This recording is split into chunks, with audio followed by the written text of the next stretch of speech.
ایک ہفتے بعد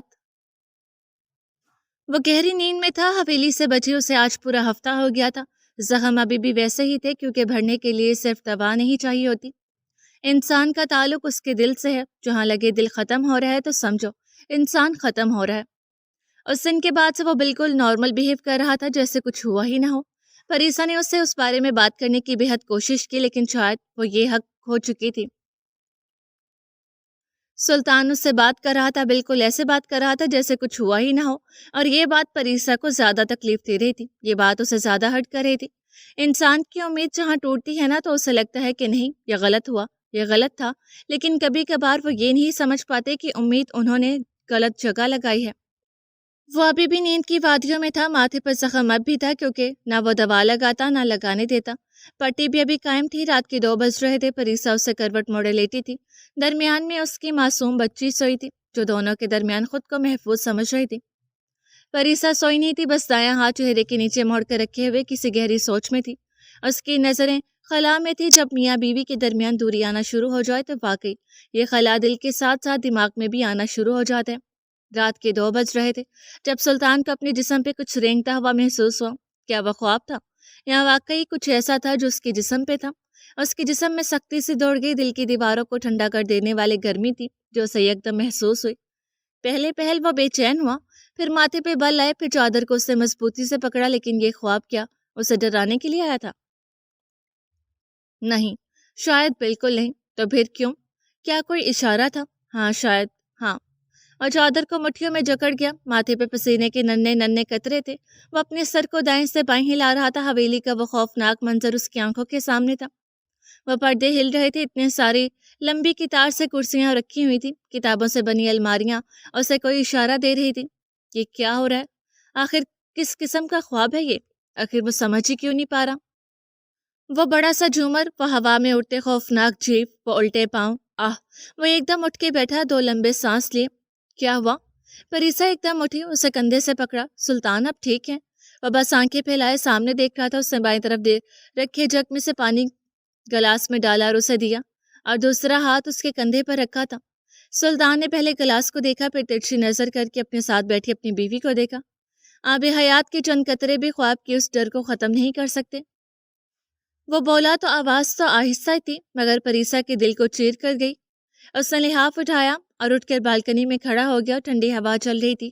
اس سے لب بھینچ لی جیسے وہ خود کو رونے سے باز رکھ رہی ہو. وہ بھی آہستہ سے اٹھی، لمبا سانس لیا، پھر شال اوڑھی اور بالکنی میں آئی. اس کے ساتھ کھڑے ہو کے آسمان کو تکنے لگی. کئی دیر تک وہ یوں ہی کھڑی رہی. وہ جانتی تھی سلطان اس سے لاکھ ناراض آئی مگر وہ اس سے جانے کا نہیں کہے گا.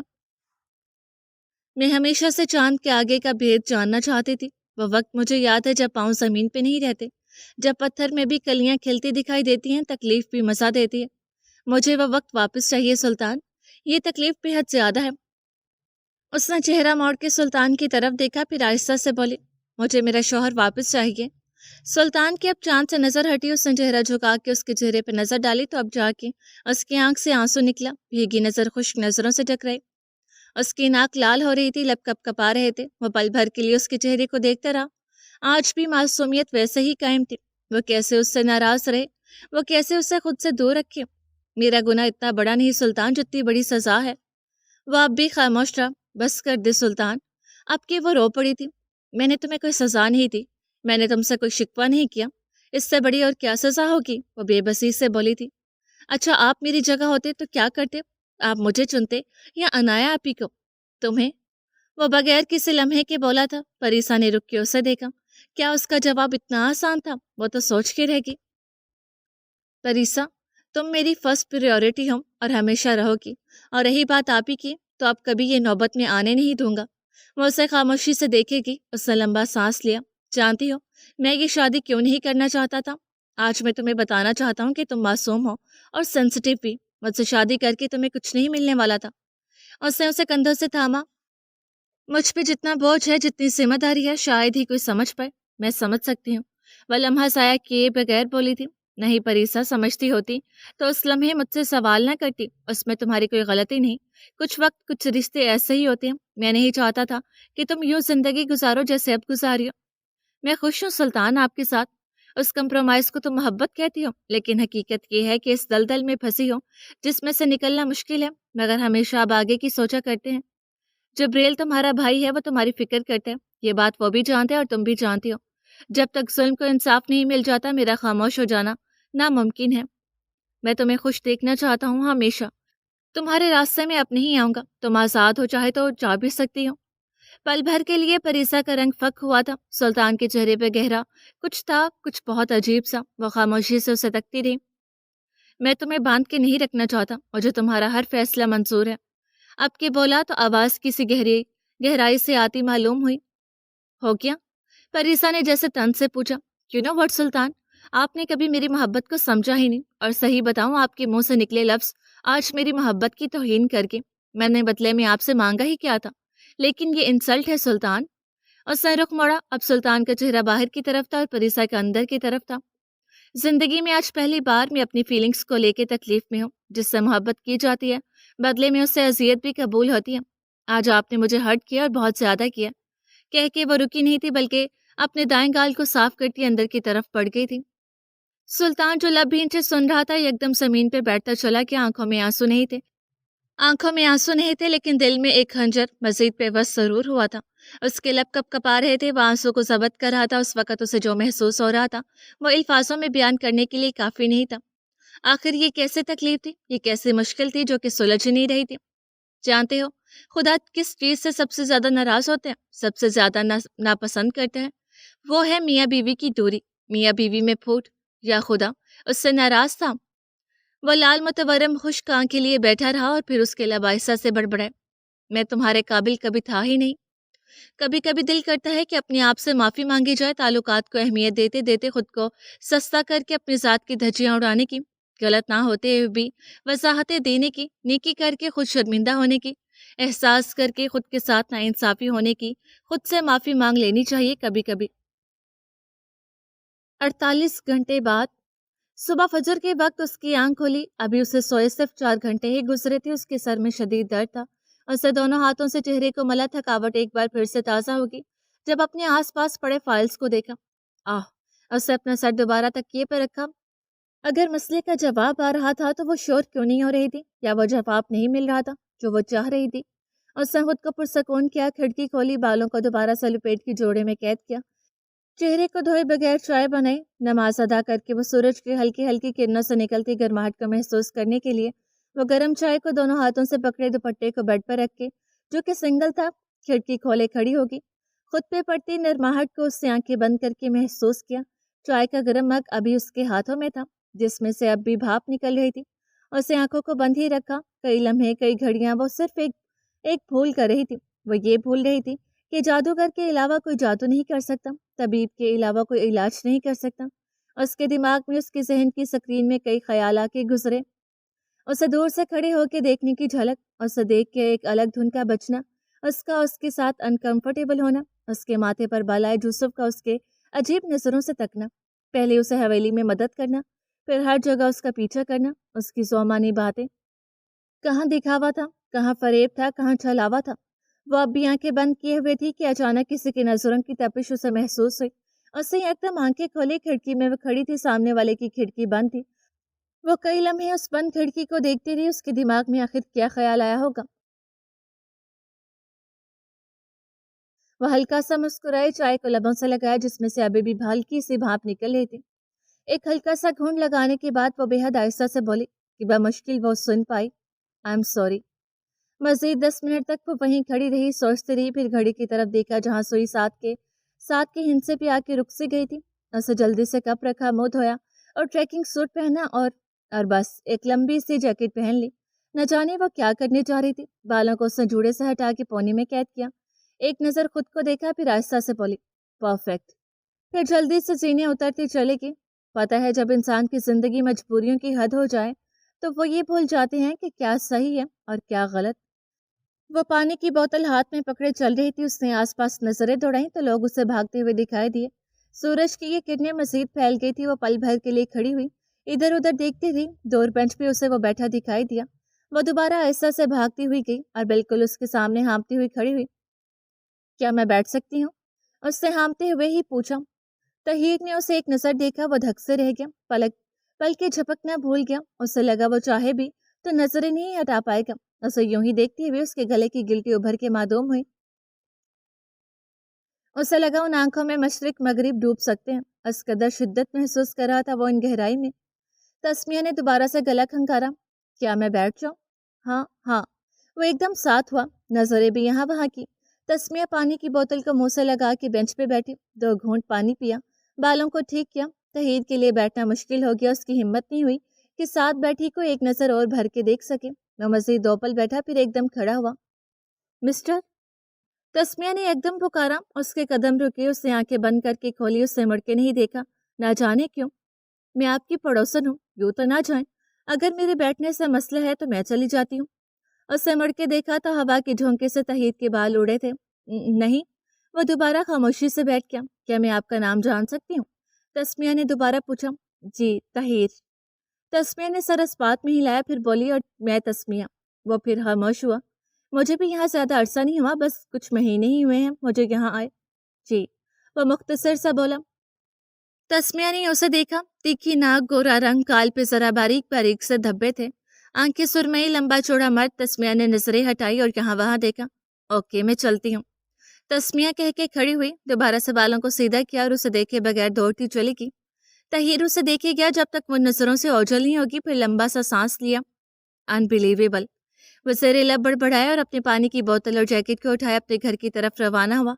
उसके जाते ही तस्मिया दरख्त की ओट में से निकली, उसे जाते हुए देखा, फिर आहिस्ता से बोली, गुड जॉब, और फिर दोबारा से निकलती चली गई। घर में दाखिल होने के बाद उसने शॉवर लिया, कपड़े बदल के दोबारा से फाइल्स उठाई और सुल्तान के ऑफिस की तरफ कदम बढ़ाए। अब खनकती धूप पूरे शानो शौकत से अंदर आ रही थी। थाने का माहौल वही था, लोग आ रहे थे। कुछ गुनाहगार मुलजिम को तो कोई अपनी बेगुनाही पे रोते माफी मांग रहे थे, पर रानिया का हाल बेहाल था। वह कुछ देर पहले कोर्ट से आई थी और फिक्र से यहाँ वहाँ के चक्कर काट रही थी। उसके हाथ पांव फूले हुए थे, वो मुसलसल किसी को फोन कर रही थी। दिल बेचैन था, जैसे कुछ बहुत गलत हुआ हो। फोन उठाओ सुल्तान, कहाँ मर गए हो? उससे एक बार फिर फोन किया, मगर फिर नो रिस्पॉन्स। सुल्तान, खुदा पूछे तुम्हें। उसने फोन पटक दिया। वह कुर्सी पे बैठी सर को हाथों में थाम लिया। कुछ देर पहले की आवाज उसके कानों में गूंजी। अदालत का फैसला सबूतों पर मुनहसिर है। अदालत का कीमती वक्त जाया न करें। सिर्फ इल्जाम तराशी काफी नहीं, अगर कोई ठोस सबूत है तो इसे अदालत के सामने पेश किया जाए। यूं हमारे क्लाइंट मिस बुलबुले पर इल्जाम ना लगाया जाए और उन्हें इज्जत से बरी किया जाए। अभी उसे बैठे 2 मिनट ही गुजरे थे जब उसका मोबाइल वाइब्रेट हुआ। उसने लपक के फोन उठाया। सुल्तान, कहाँ मर गए थे तुम? तुम्हें पता भी है? क्या हो गया रानिया? सुल्तान ने आयशा से पूछा। तुम्हें क्या हुआ है? कुछ नहीं, बताओ, मैं बिजी हूँ। सुल्तान काम करते हुए उससे बात कर रहा था। सुल्तान, बुलबुले को बाइज्जत रिहा कर दिया गया है। उसका पेन रुका, उसने पलकें उठाई और जैसे बहुत वजन हो, बहुत बोझ हो। ओके। रानिया ने फोन हटा के कान से देखा। इतना ठंडा रिएक्शन? सुल्तान, तुम वाकई ठीक हो? उसे यकीन दहानी चाहिए। मुझे क्या होना है? उससे उल्टा सवाल दागा। तुम शायद मसरूफ हो या तुम्हारा दिमाग घास चढ़ने क्या है। इधर मैं परेशान थी लेकिन तुम्हें फर्क ही नहीं पड़ा। भाड़ में जाओ तुम। उससे फोन पटक के रख दिया। सुल्तान ने खामोशी से मोबाइल रखा, फिर अगले ही लम्हे कुर्सी से सर टिकाए आंखें मूंदी। दिल धड़क जरूर रहा था, मगर यूं मालूम हो रहा था कि काम सिर्फ मफलूज हो गया था। दोपहर के 3 बजे वह सर झुकाए बाहर निकली। चेहरे पर मुस्कुराहट का नामो निशान नहीं था। उसने बाहर आके जैसे मट्टी को महसूस किया। उसे यूं देख के जैसे हर चीज सहमी हुई थी, यहाँ तक कि हवा भी उसके यूं छूट जाने पे अफसोस का इजहार कर रही थी। उससे बाजू को फैलाया, फिर गर्दन को दाएं बाएं करके सुकून का सांस लिया। उसे लेने कोई नहीं आया था, जरूरत ही नहीं थी। वो खामोश मगर अंदर तूफान लिए निकलती गई। अब हिसाब की बारी उसकी भी थी जो उसके सबसे करीब था। अब उस यकीन का, या यूं कहना बेहतर होगा कि उस झूठे यकीन का भी बदला लिया जाएगा जिसे मेराज बाबा ने एक पल में तोड़ा था। क्या लगता है क्या था? नहीं, वो आजाद नहीं तो उसे कुछ मालूम नहीं होगा। वो सब जानती थी, उसकी तैयारी मुकम्मल थी। बस अब वो जैसे मंजिल के करीब थी, बेहद करीब। आज वो बड़े अरसे बाद हवेली आया था, मगर माहौल अब पहले जैसा बिल्कुल नहीं था। जबरील और सुल्तान दोनों में खिंचाव वैसे ही कायम था। वो बाहर टीवी लॉन में बैठा था, गोद में फरिश्ता थी। परिसा आज बड़े दिनों बाद खुल के मुस्कुरा रही थी। अनाया भी वहां मौजूद थी, मगर कुछ बुझी बुझी सी थी। دونوں کی بلا وجہ کی تکرار تھی۔ ابھی اسے بیٹھے کچھ دیر ہی گزری تھی جب سلطان اندر داخل ہوا تو چہرے سے دنیا کا ستایا ہوا لگ رہا تھا۔ وہ آہستہ سے چلتا ہوا اندر آیا، نظر جبریل پر گئی۔ بظاہر اس نے کوئی ری ایکشن نہیں دیا مگر اندر سے وہ کافی خوش ہوا تھا۔ وہ جلدی سے اس تک آیا۔ ہاں، وہ اس سے ناراض ضرور تھا مگر وہ اس وقت اس سے دل سے گلے لگانا چاہتا تھا۔ جبریل نے اگلے ہی پل اسے دیکھا، فرشتہ کو پکڑتے ہوئے کھڑا ہوا۔ میں نکلتا ہوں۔ سلطان کے تیزی سے بڑھتے ہوئے قدم رکے، اس کا چہرہ بھی یقینی کا شکار ہوا۔ مطلب وہ اس سے اب ملنا بھی پسند نہیں کرے گا۔ اندر کہیں کسی نے کانچ کے ٹکڑوں پر پاؤں رکھا تھا۔ وہ کھڑا رہا۔ سلطان آؤ کھانا لگاتی ہوں۔ جبریل کھا کے جانا۔ نہیں لیکن جبریل نے کچھ کہنا چاہا۔ نہیں میں چلا جاؤں گا، ایسے ہی کسی کام سے آیا تھا۔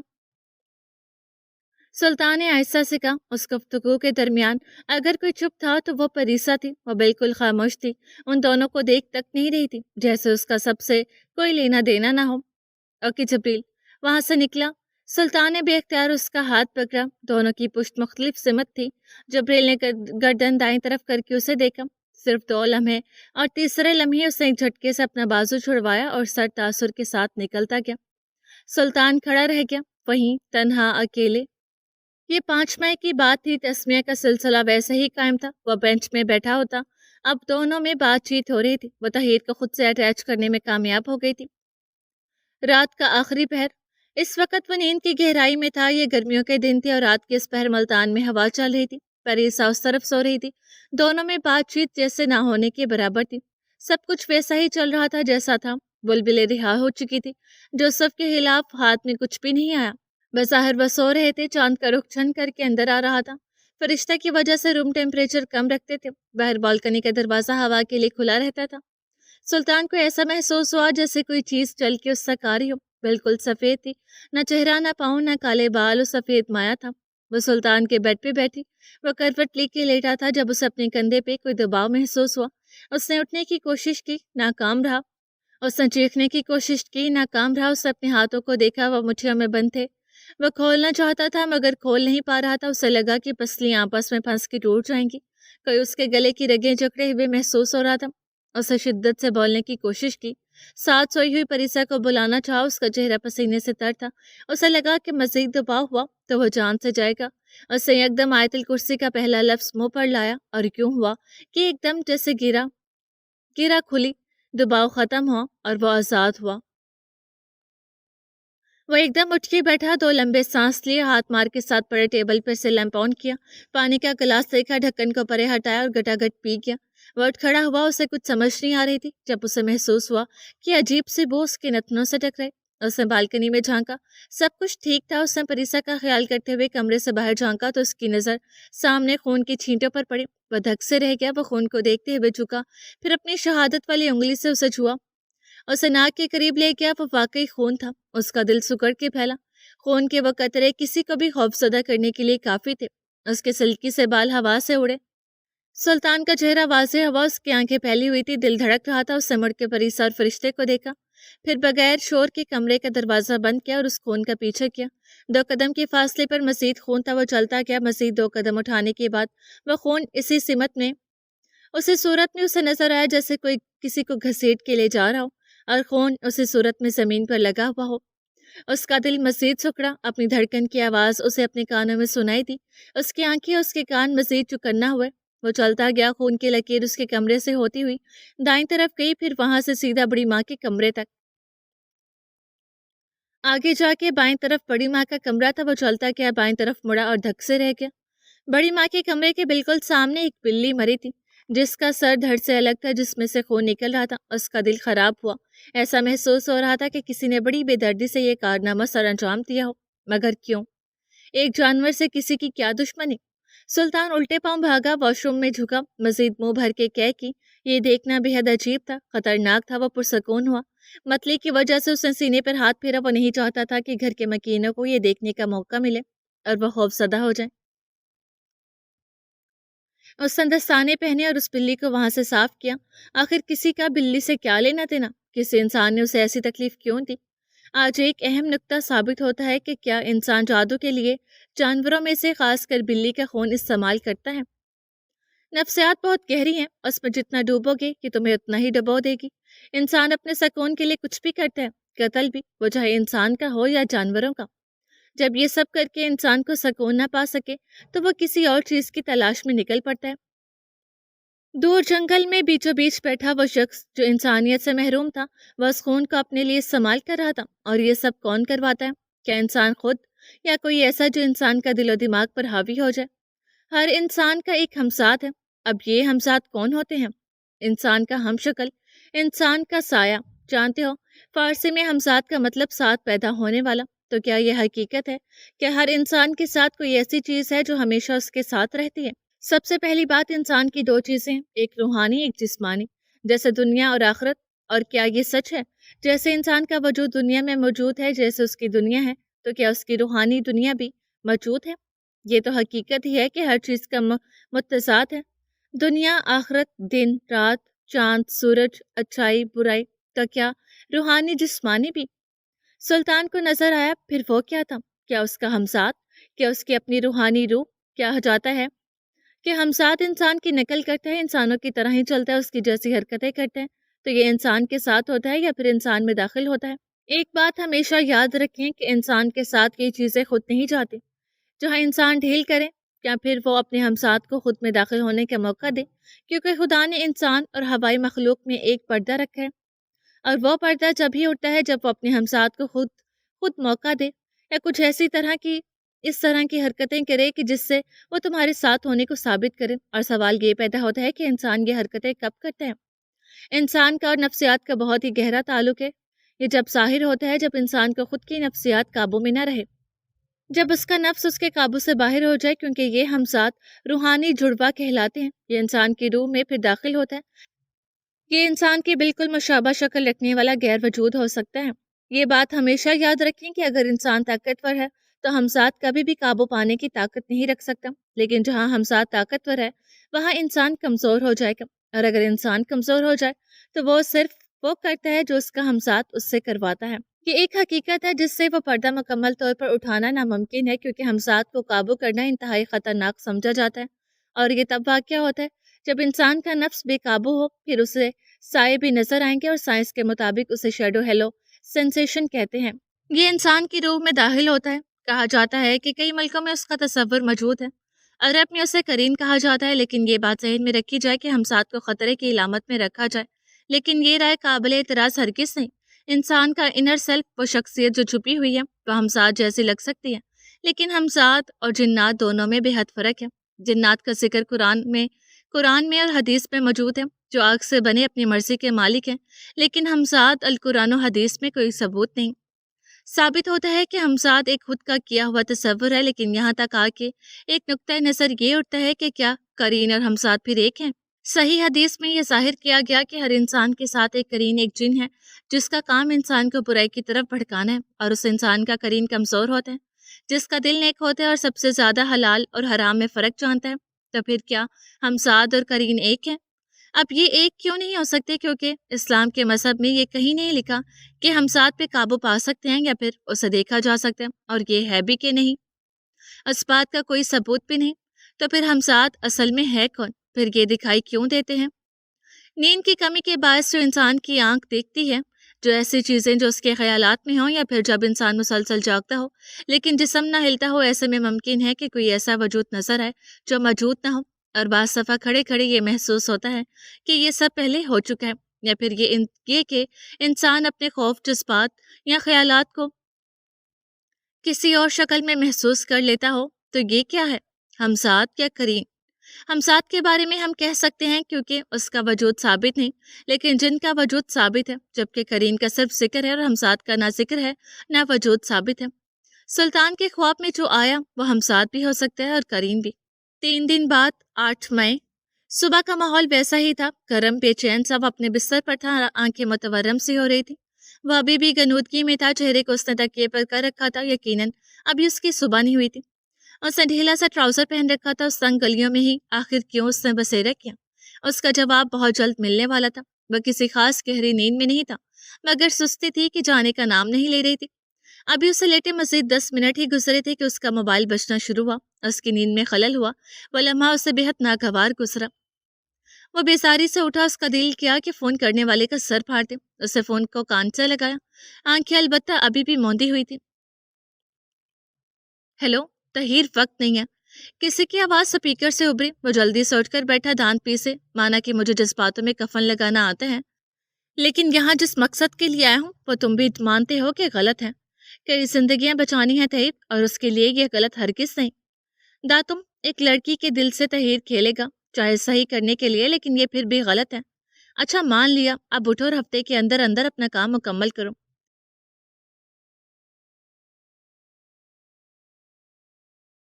तहीर का दिल किया कि वो मोबाइल किसी दीवार पर दे मारे। मैं बेचैन हूँ। तहीर दोबारा दोबारा बोला। वो सीधे मुंह कभी नहीं मानेगी।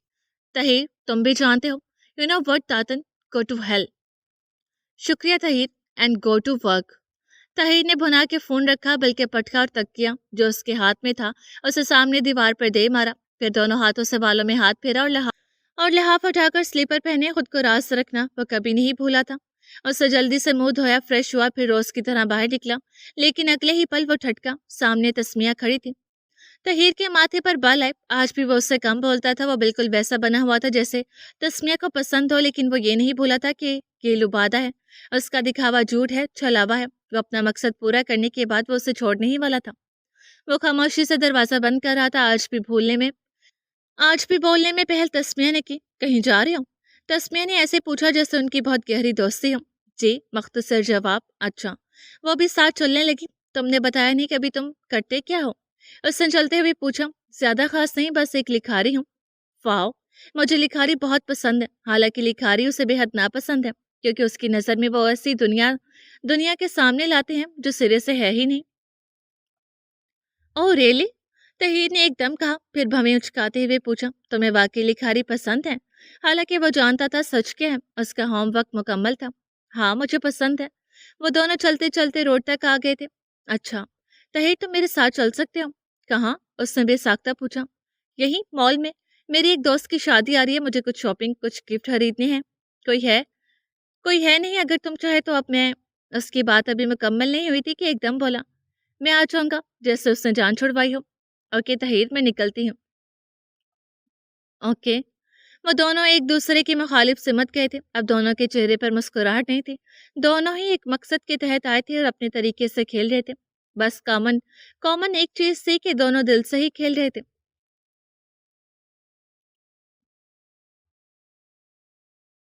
2 दिन पहले शाम 7 बजे जंजीरें तो दोनों के हाथों में थी। हमेशा की तरह जिंदा बनी लाश महरूक के आखिरी कॉर्नर पर पड़ी थी। मगर यूसुफ में जान अभी भी बाकी थी, मगर चेहरा झुका हुआ था, कपड़े गंदे थे। उनकी देखभाल के लिए जो आता था उसके जरिए ही बाहर निकला जा सकता था। यूसुफ जिस्मानी तौर पर कमजोर हो चुका था, मगर अभी दिमाग काम कर रहा था। वो मफलूज हरगिज नहीं था। ठीक आधे घंटे बाद हीरा के नाफिस किए हुए लोगों ने आना था। उनके लिए सिर्फ एक ही चीज जरूरी थी, और वो थी उनकी जान। वो जैसे भी हाल में हो उसे फर्क नहीं पड़ता था। उसे बस उस बात से बस मतलब था कि वो जिंदा है। ठीक आधे घंटे बाद किसी के पाँव की चाप उसे सुनाई थी। उससे अपने हाथों में बनी लोहे की जंजीर को पकड़ा था। तभी कोई अंदर आया, खाने की प्लेट को सामने रखा। महरू हल्का सा हिली थी, उसका वजूद हल्का सा जंबिश में आया। यूसुफ की आंखें बंद थी, उसने तिरछी नजर रख के उसे देखा, फिर असाब मजबूत तने और मुकम्मल तैयार हो गया। खाना देने वाला जैसे ही मुड़ा, यूसुफ एकदम चिल्लाया, मेहरू उठे, मेहरू उठे, मेहरू सांस ले। वह आदमी एकदम बौखलाया। वो अच्छे से जानता था कि हीरा के लिए उनकी जान कितनी कीमती है। मेहरू उठे। अरे खड़े, मेरा मुंह क्या देख रहे हो? मेहरू सांस नहीं ले रही।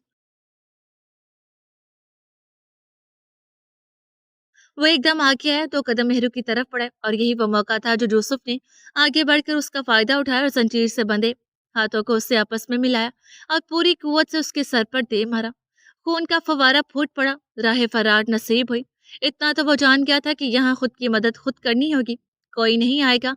अगर इंतजार में बैठेंगे तो मेहरू की तरह उम्र निकल जाएगी। फिर भी पता नहीं कोई आएगा भी नहीं कि नहीं। आने वाले ने सर को थामा और धड़ाम से जमीन बस हुआ। यूसुफ आगे आया और उसकी तलाशी ली, बंदे हाथों से। कुछ देर बाद मतलूबा चीज मिल गई। शायद आज उसकी किस्मत उसके साथ थी। वो जल्दी से चाबी का गुच्छा उठा के एक एक करके खोलने की कोशिश करने लगा।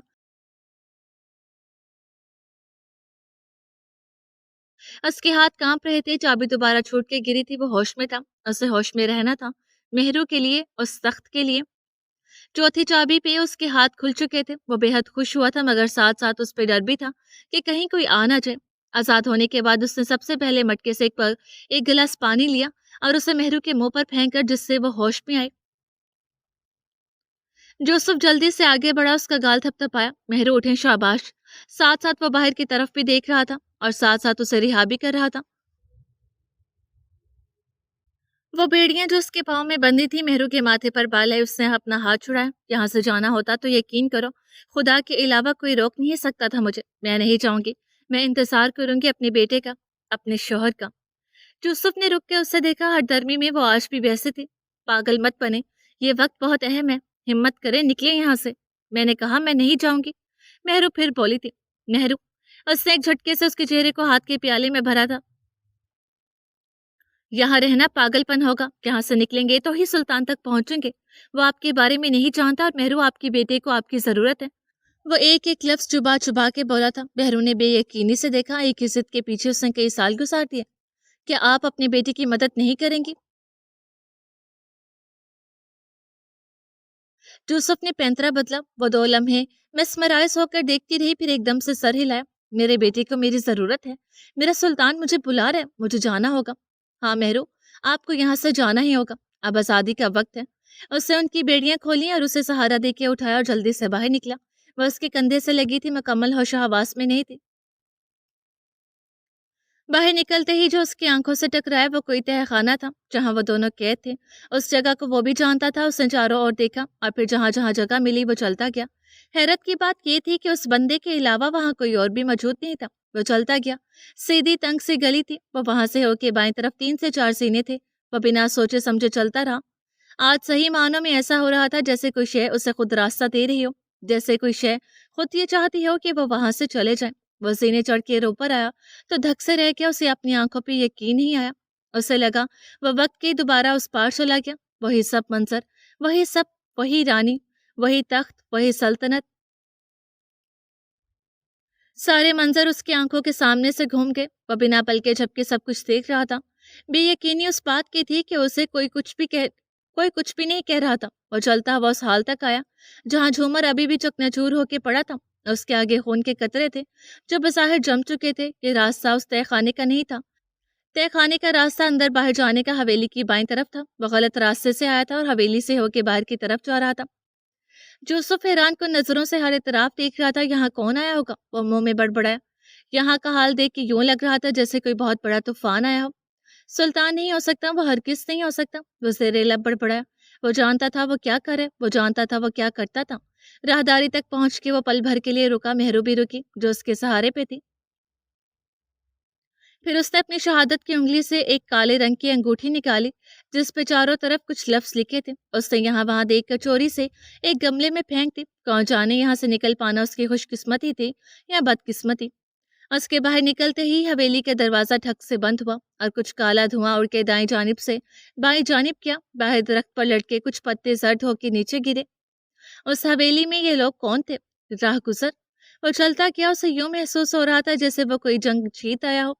वो जीत क्या हो, उसे समझ नहीं आई कि उसे किस तरफ जाना है। वो रोड तक आया था, दाएं जाना था कि बाएं, वो समझ ही नहीं पाया। इससे पहले वो बाएं तरफ कदम उठाता उसके सर पर कुछ बहुत जोर का लगा। मेहरू एकदम लड़क गई। उसने मुड़कर देखा तो कोई आदमी हाथ में पत्थर लिए खड़ा था। यूसुफ ने अपने माथे को पकड़ा और अपना अंगूठियों वाला हाथ का मुक्का उसके मुंह पर दे मारा जो सीधा उसकी नाक की सीध में लगा। उसने पत्थर छोड़ा और अपनी नाक को पकड़ा जिसमें से खून निकल रहा था। अब कैद मुमकिन नहीं। वो आवाज चिल्लाया और जल्दी से मुड़कर देखा और पागलों की तरह मेहरू को पकड़ा। इंतहाई कमजोर हो चुकी थी वो। यूं लग रहा था जैसे सांसों की रमक अब बाकी नहीं। वो जल्दी से उसे थामता दाएं तरफ बढ़ाता हुआ गया। मजीद 2 कदम आगे आया। वो आदमी दोबारा उसकी तरफ लपका। इस बार यूसुफ ने रहम नहीं खाया। उसने आओ देखा न था और बड़ा पत्थर उठा के उसके सर पर दे मारा। ये जरूरी था। यूसुफ का सर से खून निकलता हुआ लकीर की सूरत उसकी गर्दन से टपक रहा था। उसे हिम्मत ही करनी थी, वो हिम्मत कर रहा था। वो दोबारा से चला। सामने से कोई ट्रक आता नजर आया। वो आदमी दर से करा रहा था। पीछे से कोई आदमी आदमी की आवाज उसे सुनाई दी। ट्रक नजदीक आके रुका। अंदर एक खातून थी और एक गाड़ी चलाने वाला मर्द जो गांव के मालूम हो रहे थे। यूसुफ ने उन्हें बड़ी उम्मीद से देखा था। वो लोग यूसुफ के करीब आ रहे थे। इसे बचा लो, उसका बचना बेहद जरूरी है। यूसुफ जैसे भीख मांग रहा था। औरत ने उसे देखा, फिर आहिस्ता से बोली, आ जाओ। यूसुफ ने हिम्मत करके मेहरू को अंदर बिठा के उनके हवाले किया। यूं लगा कि खुदा के हवाले किया। वह आदमी यूसुफ तक पहुंच चुके थे। उनकी जान की सलामती के लिए मेहरू का उनके पास होना भी जरूरी था। उसने ट्रक का दरवाजा पकड़ा। यूसुफ ने उसे धक्का दिया, फिर जल्दी से दरवाजा बंद करा और आदमी को पकड़ के चिल्लाया, जाओ उसे बचाओ, हमारी अमानत है ये, जाओ। ट्रक वाले घबरा गए। उसने जल्दी से ट्रक स्टार्ट किया और सन से भगा ले गया। एक आदमी चत पड़ा था और दूसरे को यूसुफ ने पकड़ रखा था। ट्रक उनकी हदूद से निकल चुका था। उस आदमी ने एक जोरदार मुक्का उसके मुंह पर दे मारा। यूसुफ अब लड़क कर नीचे गिरा। मार भी दो तो गम नहीं, हमारा वक्त शुरू हुआ। उसके मुंह से खून निकल रहा था। उसकी आंखें बंद हो रही थी। जहन काम करना छोड़ रहा था। उसके जहन की स्क्रीन पर बहुत से लम्हे आए और गुजरे, मगर वह पुरसकून था। चारों तरफ मानो खून ही खून था। जमीन पे उसका वजूद पड़ा था। वो अपनी आंखों से मेहरू को ओझल होते देख रहा था। उसमें उठने की हिम्मत नहीं थी। वह कुछ कहना चाहता था, यहाँ से भाग के सुल्तान के पास जाना चाहता था। उसे बताना चाहता था कि उसकी माड़ा जिंदा है, मगर वो एक इंच भी नहीं हिल पाया। उसकी आंखों के सामने सब कुछ धुंधला होता जा रहा था। उसके लबों पे हल्की भुरी, बिल्कुल हल्की सी मुस्कान थी, यूं जैसे वो अपने मकसद, अपने फर्ज को पूरा कर क्या हो। क्या उसकी जिंदगी की बस आँख यहीं तक थी? सब कुछ एकदम स्याह वादी में गुम हो गया। उसका वजूद गहरी खाई में गर्क हुआ।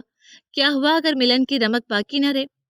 क्या हुआ अगर बिछड़ के मिलना बाकी न रहे? दिन ढले, शब गुजरी, क्या हो जो बेदारी बाकी न रहे? कुछ अजीब दर्द भरी दास्तान थी ये। जैसे कलियों का चाक होना, किसी का सपुर्दे खाक होना, ना मालूम हो तो दम तोड़ो। कैसा है ये इंसाफ कुदरत, बोझल वजूद इंसानियत निस्तो नाबूद, फर्ज और ख्वाहिश में चूर, बर्बाद हो जाए मोमिन फिर भरपूर। कुदरत करती है इंसाफ, देती है दर्द जो हो इंसान के बर्दाश्त में। दिल धड़कता नहीं मगर सांसें आती हैं, रगे चलती नहीं मगर आवाज आती है, आंखों से पशीदा हो सकते हैं मगर जज्बातों से मफलूज नहीं। वसल्त की तड़प में ढल गए, कुछ मुसाफिर बिना खोए बिछड़ गए। शिद्दत है बस एक मुलाकात की, फिर जीत है जंग में गाजी की।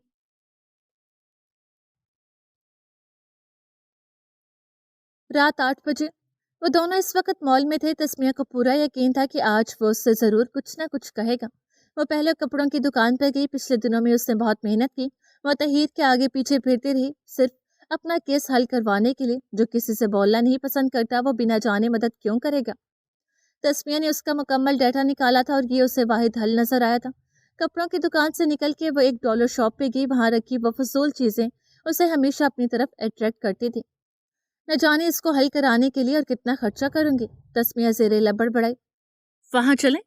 तहीर एकदम बोला, हाँ क्यों नहीं। उसे एक ज्वेलरी शॉप पर ले गया था। तस्मिया ने कुछ हाथ नहीं लिया था, मगर अगले अगले पूरे 2 घंटे वो उसे लेके घूमती रही। मगर हैरत की बात ये थी कि उसने उफ तक नहीं किया, बल्कि वह खुद उसके साथ इंजॉय कर रहा था। वो ये बात समझ नहीं पाया कि पिछले गुजरे कुछ दिन वो किसी से लड़ा नहीं था। वो कड़वी बातें जुबान पे नहीं लाया था, मगर इन सब से बेनियाज वो दोनों अपने मकसद में मगन थे।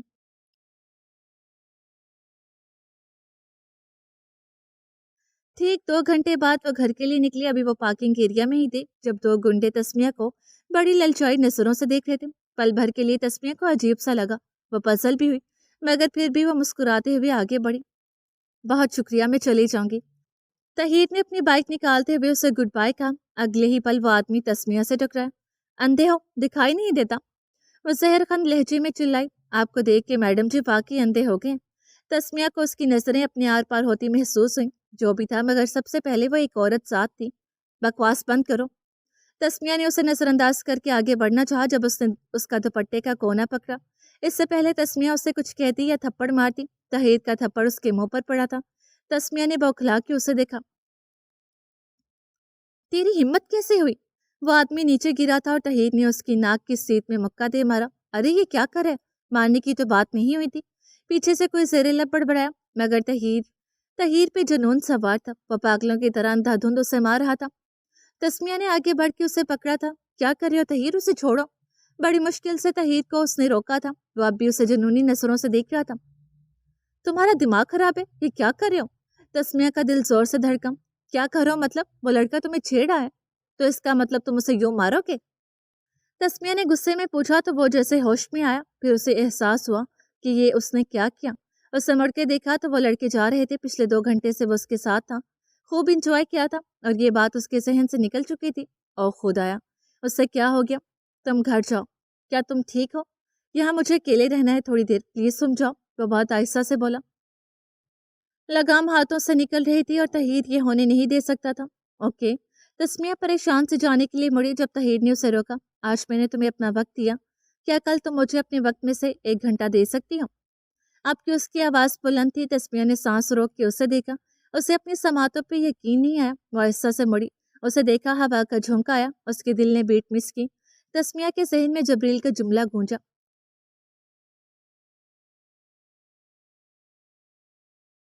جب پیار ہوتا ہے نا تو ہوائیں چلتی ہیں، پل بھر کے لیے دھڑکنیں رک جاتی ہیں، فلموں کی طرح بیک گراؤنڈ میوزک بجنا شروع ہو جاتا ہے، آس پاس کی آوازیں بند ہونا شروع ہو جاتی ہیں، اور جب یہ سب ہو ہے کر تو سمجھ جانا کہ محبت ہو گئی ہے۔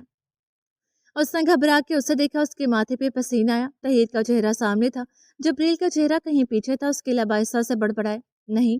ہوا کا جھونکا تیز ہوا، طاہر کے ماتھے سے بال ہٹے، وہ اپنی بائک کو پکڑے کھڑا تھا، تسمیہ کے لب کپ کپائے، ایک دم ایک حقیقت اس کے سامنے کھلی تھی، اس نے جبڑے بھینچے کہ ممکن نہیں، وہ مضبوط تھی، وہ مضبوط ہے۔ اگلے پل وہ اونچی آواز میں بڑبڑائی، میں آؤں گی طاہر۔ طاہر کے لب مسکراہٹ میں ڈھلے، تسمیہ نے مسکرانا چاہا مگر وہ مسکرا نہ سکی، وہ پلٹ گئی، وہ چلتی گئی، وقت نے سرکنا شروع کیا۔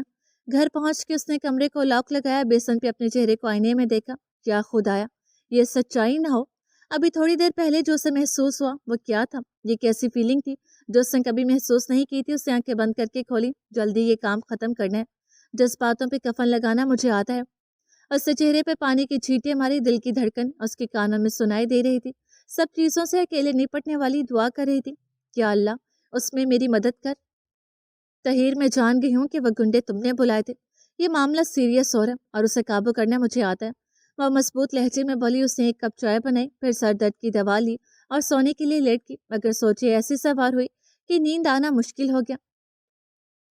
صبح جب پریسا کی آنکھ کھلی تو میٹھی سی خوشبو اس کی ناک کے نتنوں سے ٹکرائی، اسے آنکھیں کھول کے دیکھا تو گلاب کے پھولوں کے بے حد بکے اس کے کمرے میں بھرے تھے، اسے اپنی آنکھوں پہ یقین نہیں آیا، اسے دونوں آنکھوں کو ملا مگر منظر وہی تھا، وہ حیرت زدہ سی اٹھی، ادھر ادھر دیکھا، یہ کمرہ اسے اپنا نہیں لگا، اسے سمجھ نہیں آئی کہ ہنسے یا روئے، کیا کرے۔ وہ بالکنی میں گئی، وہاں کوئی نہیں تھا، وہ حیرت زدہ سی ہوتی دوبارہ کمرے میں داخل ہوئی تو کسی نے اسے کھینچا تھا، اس کی چیخ نکلتے نکلتے بچی۔ سلطان نے سفید سوٹ پہ ایپرن پہن رکھا تھا، یقیناً وہ کچن سے آیا تھا۔ پریسا نے اسے منہ بسور کے دیکھا تھا، سلطان نے ایک ہاتھ اس کی کمر پر رکھا اور دوسرے ہاتھ سے اس کا ہاتھ تھاما، پریسا نے ایک ہاتھ اس کے کندھے پہ رکھا تو دوسرا ہاتھ اس کے ہاتھ پہ، مگر لبوں پہ مسکان نہیں تھی، وہ اس سے ناراض تھی۔ سلطان نے اسے گھمانا شروع کیا، کبھی وہ ایک قدم آگے آتا تو ایک قدم پیچھے جاتا۔ بہاروں پھول برساؤ، میرا محبوب روٹھا، میرا محبوب روٹھا۔ پریسا کو صبح ہی صبح گشت پڑنے والا تھا، سلطان سے ان چیزوں کی توقع اسے کبھی نہیں تھی، محبوب نہیں بیوی۔ وہ منہ پھلا کر بولی، سلطان نے اس کی بات سنی، پھر دوبارہ بولا، بہاروں پھول برساؤ، میری بیوی روٹھی، میری بیوی روٹھی۔ اگلے ہی پل پریسا کی ہنسی چھوٹی مگر وہ ضبط کر گئی کیونکہ وہ ناراض تھی، اس کا چہرہ لال ہو گیا تھا۔ دیکھو بیوی، پچھلے دنوں جو کچھ ہوا وہ اس لیے ہوا کیونکہ… کیا؟ آگے پیچھے گھومتے ہوئے ہی پریسا نے پوچھا، کیونکہ وہ اس لیے ہوا، میں بہت پریشان تھا، کوئی سرا نہیں مل رہا تھا، تو نہ جانے کہاں کی بات کہاں لے گیا، مجھے معاف کر دو۔ وہ ایسے معصوم سے چہرے کے ساتھ بولا کہ پریسا کو ہنسی ضبط کرنا مشکل ہو گیا، کہ بیویوں کو راضی کرنا بہت آسان ہوتا، تو اب کیا پریشانی ختم ہوگی؟ سرا مل گیا؟ پریسا نے پوچھا، پتہ ہے بیوی، تم یقین نہیں کرو گی مگر یہ حقیقت ہے کہ میں کل خواب میں اپنی ماں سے ملا تھا اور انہوں نے مجھ سے کہا، اگر ہر بار مات ہو رہی ہو تو اس کا مطلب یہ نہیں کہ تم کمزور ہو، بس تم ایک کام کرو۔ کیا؟ پریسا نے پوچھا، گیم چینج کرو؟ مطلب یہ بیوی کہ دشمن کی طرح ہی سوچو۔ اچھا، میں سمجھ گئی۔ پریسا نے بازو اس کے کندھے پر رکھے تھے، مگر میں اب بھی ناراض ہوں، اس سے منہ بسورا۔ یہ خادم آپ کی کیا خدمت کر سکتے ہیں؟ پریسا نے سلیپر نہیں پہنے تھے، اس نے اپنے پاؤں اس کے پاؤں پہ رکھے۔ مجھے بھوک لگی ہے، کھانا حاضر ہے، سلطان اگلے ہی پل بولا۔ اس کے دونوں ہاتھ اس کی کمر پر تھے، پل بھر کے لیے وہ دنیا کی ان مصیبتوں سے غافل ہوئے۔ پھر آپ نے بنایا؟ وہ ابھی بھی اس کے کندھے سے جھول رہی تھی۔ جہاں پناہ آپ کی ناراضگی دور کرنی تھی تو یہ کام تو فرض تھا۔ کیا بنایا ہے؟ پریسا نے پھر پوچھا۔ وہی جو آپ کو پسند ہے۔ پریسا نے اسے پیار سے دیکھا، پھر اپنے لب اس کے ماتھے پر رکھے۔ میں آپ سے ناراض نہیں تھی، بس ہرٹ تھی۔ اگلے ہی پل وہ اس کے سینے سے لگی۔ میں جانتا ہوں پریسا، جو ہوا وہ غلط ہوا، اور میں نے جو تم سے رات میں کہا تھا وہ اس سے بھی زیادہ غلط تھا۔ میں نے وہ اس لیے کہا تھا بیوی کیونکہ جب سے شادی ہوئی ہے میں تمہیں دکھ دے رہا ہوں، خوشی نہیں، میں گلٹ میں تھا اور شاید اب بھی ہوں۔ آپ کو کس نے کہا کہ میں خوش نہیں؟ پریسا نے پوچھا تھا۔ وہ دوبارہ اس کے کندھے پہ بازو ٹکائے کھڑی تھی۔ کسی نے نہیں، مگر جو نظر آ رہا ہے بیوی، وہ جھٹلایا تو نہیں جا سکتا نا۔ یہ سارا خناس جبریل بھائی نے بھرا ہے، اور میرے پیارے شوہر یہ غلط فہمی اپنے دماغ سے نکال دیں۔ جنگ میں بھی ہو تو یہ ساتھ تو مجھے تب بھی قبول ہے، اور یہ دیکھیں یہ تو پھر پیار کا شہر ہے۔ اس نے اتنے پیار سے کہا کہ وہ پل بھر کے لیے اسے دیکھے گیا۔ اگر تم نہیں ہوتی نا تو پتہ نہیں میں خود کو کیسے سنبھالتا۔ پریسا نے آگے بڑھ کر اس کی پلکوں کو چھوا۔ میں مر کے بھی آپ کا ساتھ نہیں چھوڑوں گی، پکا؟ سلطان نے یقین دہانی چاہی۔ پکا، یہ ساتھ کم سے کم مرنے تک تو نہیں چھوٹنا چاہیے۔ خدا نہ کرے ایسا ہو، ایسا ہوا تو قیامت برپا ہوگی، وہ حشر ہوگا جو مہرو کے بعد بھی نہیں ہوا تھا۔ وفا کے رنگ میں جو دل کی بات لکھی ہے، ہماری زندگی میں تیری ذات لکھی ہے۔ تیری مسکراہٹوں سے ہے گھرانہ زندگی،